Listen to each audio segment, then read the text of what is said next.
속보. 국내 최고 탁월한 분석력 이영표 이강인 향해. 국내 최고의 탁월한 분석력 이영표 의원의 이강인 향한 발언에 초토화. 디귿디귿. 파리 생제르맹에 성공적으로 연착륙했다고 평가받는 이강인. 23. 2개인 최고 몸값을 경신했다. 시장 가치를 책정하는 트랜스퍼마크트가 8일 업데이트한 프랑스 리그앙 선수 시장 가치에서 이강인은 2,500만 유로로 평가받았다. 지난해 12월 2,200만 유로에서 300만 유로가 오른 금액이다. 이강인의 시장 가치는 스페인 마요르카 소속이었던 지난해 6월 2,200만 유로로 올라간 뒤 한 시즌 동안 유지되어 왔다.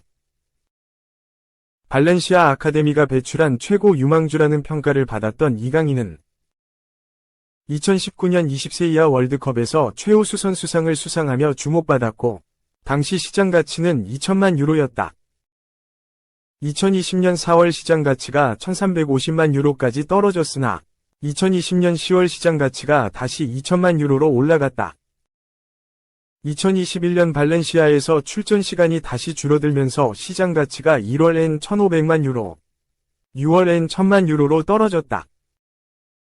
그러나 마요르카에서 반등에 성공했고 지난 시즌을 앞두고 파리 생제르맹 유니폼으로 갈아입었다.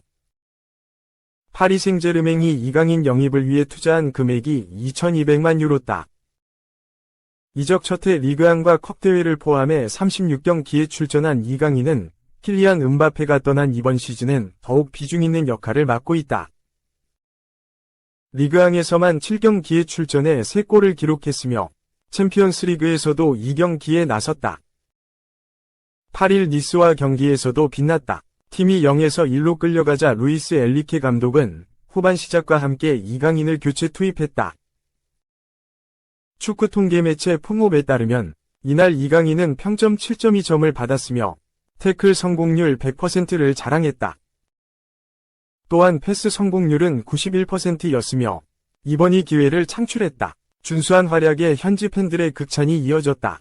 PSG 팬들은 이강인을 선발로 써야 한다.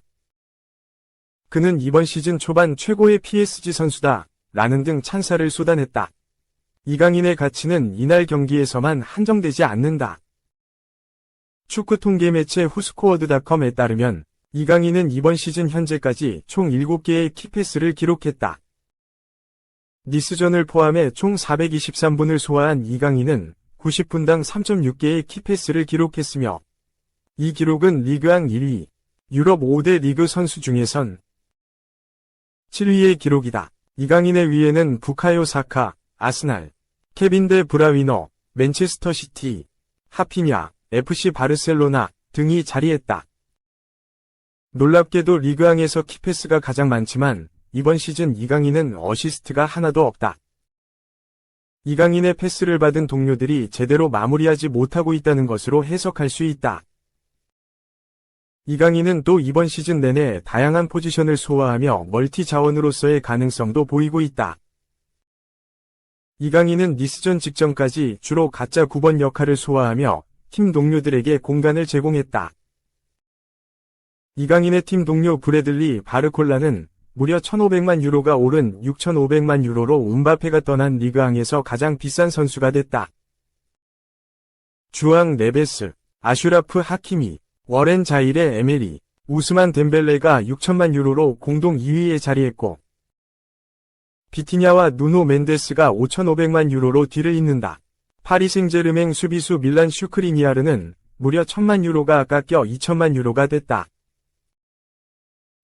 내가 이강인에 밀린다고? 네이마르 음바페 이어 PSG 역대 이적료 3위. 겨울에 떠날 결심. 프랑스 레키프는 8일 한국 시간 콜로 무아니는 이번 겨울 이적 시장에서 거취가 불분명하다. 콜로 무아니는 루이스 엘리케 감독 아래에서 9번 혹은 펄스9 역할이 부적합하다는 걸 보여줬다. 콜로 무아니는 힘든 시간을 겪고 있는데 기술 수준이 부족하고 엘리케 계획에 맞추지 못하는 어려움이 있다. 팀의 자리를 잡기 어려워 보인다고 주장했다. 그러면서 콜로 무아니는 자신도 엘리케 시스템과 맞지 않다는 걸 안다. 파리 생제르맹, PSG, 은 1월에 콜로 무아니를 내보내고 새로운 스트라이커를 영입할 수 있다. 엘리케 감독이 결정해야 할 문제다. 만약 매각이 확정된다면 PSG는 저렴한 가격에는 내보내지 않을 것이다. 고 이야기했다. 킬리안 음바페가 떠난 후 엘리케 감독은 최전방을 곤살로 하무스에게 맡겼다. 하무스가 부상을 당하자 마르코 아센시오가 나섰다. 아센시오 본 포지션은 윙어인데 최전방도 가능하다. 아센시오마저 부상 이탈하자 콜로 무아니 활용 가능성이 대두됐는데 이강인이 나섰다. 콜로 무아니는 낭트에서 활약을 하며 이름을 알렸다. 2021에서 22시즌 프랑스 리그앙 36경기에 나와 12골 5도움을 기록했다. 프랑크푸르트 이적 후 독일 분데스리가 32경기에 출전해 15골 14도움을 올렸다. 놀라운 활약 속 PSG 관심을 받았고 이적료 9,500만 유로, 약 1,410억 원에 이적했다. 네이마르, 음바페에 이어 PSG 역대 이적료 3위였다. 아슈라프 하키미, 에딘손 카바니, 앙헬 디마리아 등보다 높았다. 기대는 컸지만 활약은 좋지 못했다. 콜로 무아니는 26경기만 뛰고 6골 5도움만 기록했다. 프랑크푸르트 폭격기이자 프랑스 국가대표 공격수에게 기대되는 모습이 아니었다. 올 시즌도 주전에서 밀린 모습이다. 리그앙 7경기에서 2골을 넣었지만 출전 시간은 290분에 불과하다. 최전방이 비었는데 이강인에게도 밀렸고 데질의 두에가 이 자리에서 뛰기도 했다.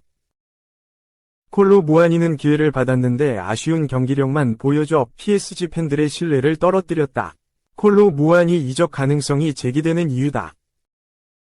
PSG 역대 이적료 3위이므로 콜로 무아니는 헐값에 나가지는 않을 텐데 마누엘 우가르테처럼 원가 회수는 할 수 있을지 의문이다. 3. 오피셜. 또 한 명의 별이 떠납니다. 최고의 플레이메이커 이니에스타. 22년간의 현역 생활 은퇴. 또 한 명의 별이 축구화를 벗는다. 22년간의 현역 생활을 뒤로하고 제2위 인생에 도전한다. 과거 바르셀로나에서 활약했던 안드레스 이니에스타는 8일 한국 시간 자신의 SNS를 통해 경기는 계속됩니다라는 제목과 함께 은퇴 영상을 게시했다. 지난해까지 에미레이츠 클럽 UEA에서 활약했던 이니에스타는 지난 1일 현역 은퇴 발표를 예고했고 예정대로 오늘 8일 공식적으로 현역 생활을 정리하게 됐다. 이니에스타는 해당 영상에서 축구화를 벗는 소감을 남겼다. 그는 눈물을 보였고 루이스 엘리케, 파리 생제르맹, 루이스 반할, 아약스 어드바이저, 펩 과르디올라, 맨체스터 시티 감독 등 그와 인연 있는 지도자들이 출연해 경의를 표했다. 이니에스타는 명실상부 최고의 플레이메이커다. 패스, 드리블, 탈압박 등 미드필더가 갖춰야 할 모든 능력을 오랜 기간 최고 수준으로 보여줬다. 바르셀로나 유스 출신으로 어린 나이에 1군 에콜업 때 2003년 프로 무대를 밟았고 22년 동안 현역으로 활약했다. 특히 바르셀로나의 손꼽는 미드필더다. 차비 에르난데스, 세르히오 부스케츠와 세계 최고의 미드필더. 3인방으로 15년 동안 활약하며 팀의 전성기를 이끌었다. 그는 바르셀로나에서만 라리가 9회, 유럽축구연맹, 우에파, 챔피언스리그 4회, 코파델레이 6회, 수페르코파 데 에스파냐 7회, 우에파 슈퍼컵 3회, 국제축구연맹, 피파, 클럽월드컵 3회 등 32번이 트로피를 들어올렸다. 스페인 대표팀에서는 무적함대의 든든한 주축이었다. 유로 2008, 2010 남아공 월드컵, 유로 2012 등 국제 메이저 대회 3연패와 함께 131경기 14골을 기록하며 스페인 역대 A매치 출전 5위에 올라있다. 유럽 최정상을 찍은 이니에스타는 2018년 일본 제1리그에 비셀 고베로 깜짝 이적하며 세계를 놀라게 했고 2019년 1왕배, 2020년 일본 슈퍼컵에 이어 지난 시즌에는 제1리그 챔피언에 올랐다. 이니에스타는 자신의 SNS의 은퇴 발표 날짜와 함께 자신을 대표했던 등번호 8을 옆으로 눕혀 무한대 기회로 표현했다. 과거 바르셀로나를 떠났을 당시에도 같은 표현을 내비치며 영원히 함께하겠다는 뜻을 보였다. 이 역시 자신이 은퇴하더라도 축구계에서 함께하겠다는 의지를 전했다. 4. 나는 절대 경질 안 당한다. 자신만만한 텐하흐, A매치 휴식기에 휴가까지 즐길 예정. 영국 매체 데일리 메일은 8일 한국 시간 에릭 텐하흐는 맨체스터 유나이티드의 최고 수뇌부가 자신의 미래를 논의하기 위해 회의를 가졌음에도 불구하고 휴가를 떠났다 라고 보도했다. 맨체스터 유나이티드는 모든 대회에서 개막 11경기 중 단 3승만을 거두었고 그중 1승은 카라바오컵에서 리그원 팀인 반슬리와의 경기였기 때문에 텐하흐 감독 아래서 매우 부진한 시즌 출발을 보였다. 이에 따라 올해 초 2년 연장 계약이 체결되었음에도 불구하고 텐하흐의 자리가 크게 위협받고 있다. 가장 중요한 경기는 역시 아스톤 빌라와의 경기였다. 맨유는 지난 6일 한국 시간 빌라파크 원정에서 0에서 0 무승부를 거두며 승점 1점을 가져왔다. 이 경기 이후 텐하흐는 맨유 경영진과 대화를 나눴으며 자신의 자리가 당장 위협받지 않는다는 확신을 갖고 돌아갔다. 맨유의 구단주인 짐 래클리프 경은 월요일 오후 올드 트래포드에서 게리 네빌을 비롯한 클럽의 주요 인사들을 모아 회담을 가졌으며 텐하흐의 미래가 주요 의제로 다뤄졌다. 이사회는 화요일에 런던에서 열리는 사전 계획된 회의에도 참석할 예정이다. 하지만 이러한 회의에도 불구하고 텐하흐는 A매치 휴식기 동안 휴가를 보낼 예정이다. 텐하흐는 2023년 3월 스키 휴가를 떠난 후 경질된 전 바이에른 뮌헨 감독 율리안 나겔스만과 자신은 다르다고 생각하며 휴가를 떠났다. 텐하흐는 맨유에서 2시즌 동안 카라바오컵과 FA컵에서 우승했으며 이러한 우승들이 자신의 지휘 아래서 맨유가 발전하고 있다는 신호라고 주장해왔었다. 하지만 토트넘에 0에서 3으로 완패한 이후 한 주 동안 포르투와 3에서 3 무승부, 빌라와 0에서 0 무승부를 기록하며 비판을 잠재우지 못했다.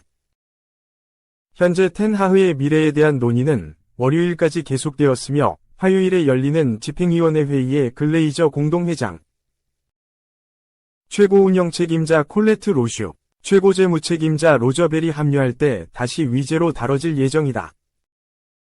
이 논의는 화요일 런던에서 예정된 이사회에 앞서 진행된다. 맨유는 텐하흐 감독을 그대로 유지할지 아니면 A매치 휴식기를 활용해 감독을 교체할지 결정해야 한다. A매치 휴식기 때문에 다음 경기까지는 시간이 좀 더 필요하지만 특히 맨유가 텐하흐의 경질을 결정할 경우 많은 변화가 있을 수 있다. 현재 가장 유력한 후보는 투엘과 반 니스텔루이다.